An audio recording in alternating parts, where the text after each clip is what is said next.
இணையலாம் சிக்கனம் சேமிப்பு செல்வம் நிகழ்ச்சியில். ஆரோக்கியமே மனித வாழ்வின் ஆதாரம். இந்த நிலையில் ஆரோக்கியத்தை மீட்டு தரும் ஆர்கானிக் கடைகளை நடத்துவது பற்றி இந்த வார சிறுதொழில் நிகழ்ச்சியில் நாம் தொடர்ந்து பார்த்துட்டு வருகிறோம். இந்த வரிசையில் இன்று செக்கு எண்ணெய் பற்றி பார்க்கலாம்.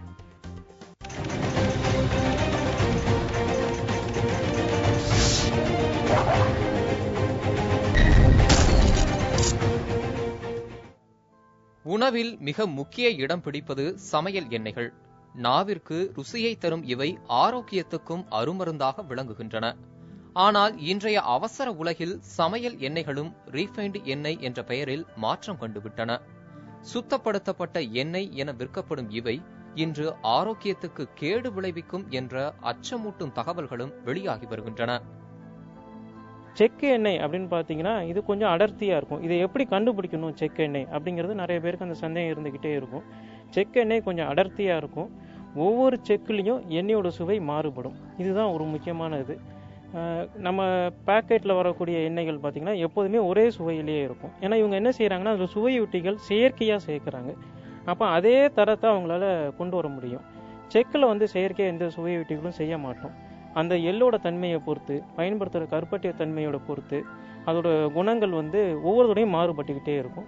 தொடர்ச்சியாக ஒரே செக்கில் நம்ம எண்ணெய் வாங்கினா கூட ஒவ்வொரு முறையும் எண்ணெயோட சுவை மாறுபடும். இதுதான் ஒரு எளிமையான வழிமுறை நம்ம செக்கு எண்ணெயை கண்டுபிடிக்கிறதுக்கு. நவீன முறையில் தயாரிக்கப்படும் சமையல் எண்ணெய்கள் குறித்த அச்சம் பரவி வரும் நிலையில் பாரம்பரியமான செக்கு எண்ணெய்க்கு வரவேற்பு அதிகரித்து வருகிறது. பெருநகரங்களில் உள்ள பசுமை அங்காடிகள் பலவற்றிலும் இவ்வகை எண்ணெய்கள் தவறாமல் இடம் பிடிப்பதை பார்க்க முடிகிறது. செக்கு எண்ணெயில் ஒரு வகையான மரச்செக்கு எண்ணெய்கள் தான் சிறந்தவை என்றும் கூறப்படுகிறது. மரச்செக்கு எண்ணெய்னா ரொம்ப தரமான எண்ணெய். ஏன்னா மரச்செக்கு எண்ணெய் ரொம்ப வேகமாலாம் சுத்த முடியாது. எந்த அளவுக்கு மெதுவாக அந்த செக்கு ஆட்டுறோமோ அந்த அளவுக்கு அதில் சத்துக்கள் அதிகம். எந்த அளவுக்கு வேகமாக ஆட்டுறோமோ அதில் ஒரு வெப்பம் உற்பத்தி ஆகும். இந்த வெப்பம் அதில் இருக்க எல்லா சத்துக்குள்ளேயும் உறிஞ்சிடும். இப்போ நம்ம மிஷினரி போட்டு செக்கு என்னன்னு சொல்லி ஆட்டி எடுக்கிறாங்க. இது ஏன் அவ்வளோ தரம் இல்லைன்னு சொல்கிறோன்னா அந்த மிஷின் ரொம்ப வேகமாக சுத்த அந்த வெப்பத்திலேயே அதோட சத்துக்கள் எல்லாம் போயிடுது. இந்த சூழல் இருக்கிறனால மிஷினை விட மரச்செக்குக்கு தான் எல்லாரும் இன்னைக்கு முக்கியத்துவம் கொடுக்கணும் அப்படிங்கிறதான் பெரும்பாலான மக்கள் விரும்புகிறாங்க. மரச்செக்கு எண்ணெய்களுக்கு மாடுகள் முக்கியமாக தேவைப்படுகின்றன.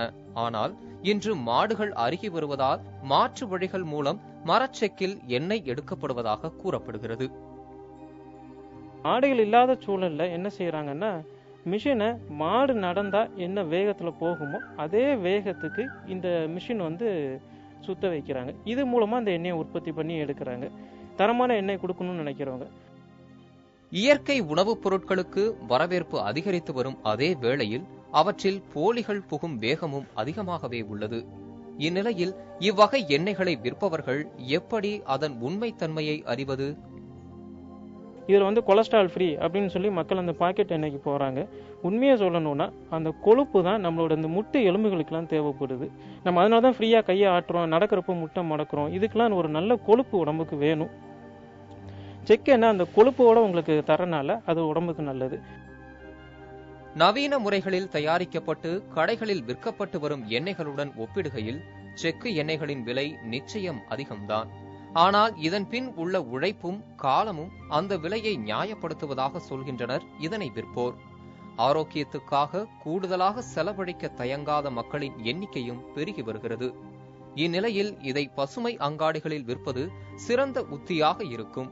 புதிய தலைமுறைக்காக நெல்லை நாகராஜனுடன் சேஷகிரி.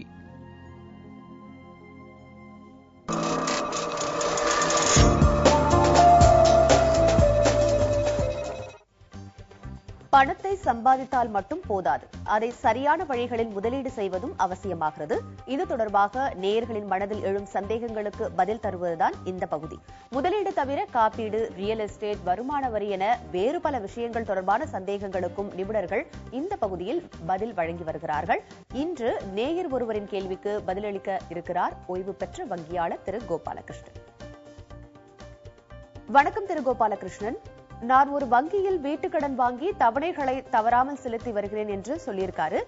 அந்த வங்கி வசூலிக்கும் வட்டியை விட குறைவாக வேறு சில வங்கிகளில் வீட்டுக்கடன் கிடைப்பதை அண்மையில் அறிந்திருப்பதாகவும், எனது கடனை வேறு வங்கிக்கு மாற்றிக்கொள்ள முடியுமா? அதற்கு கட்டணங்கள் செலுத்த வேண்டியிருக்குமா? ஒருவேளை செலவழித்து கடனை மாற்றிய பிறகு அந்த வங்கியும் வட்டியை உயர்த்த வாய்ப்பிருக்கிறதா?